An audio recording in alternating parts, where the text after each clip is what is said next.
เขาเอาไปแล้วนี่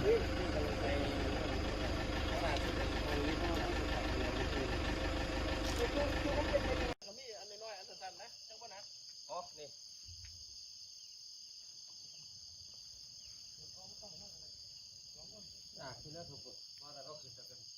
ฟังผมเกือบเปิดมือแล้วไปตียังวันไหนวะทะเลพูดเหมือน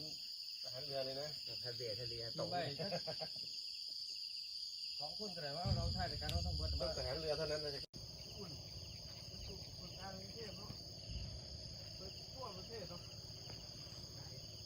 อย่าไปอยู่ในฐานของกทนะ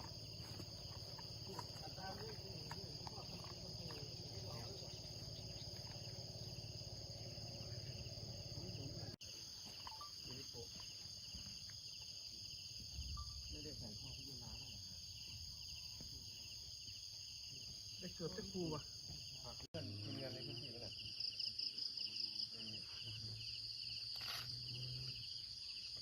ใช่ไหมล่ะเดี๋ยวพี่แชร์พิกัดไปทักไลน์มาทักไลน์พี่จะอีกเราโอ้ยจะอีกไซน์หัวแล้วอะไรอยู่ครับอะไรอยู่บนบ่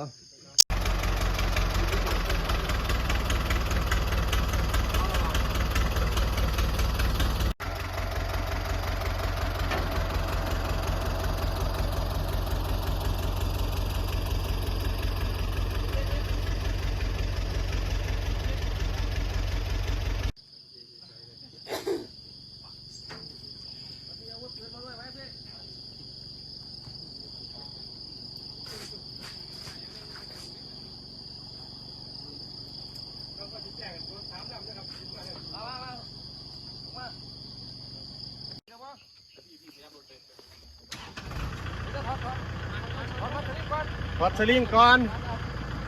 เดี๋ยว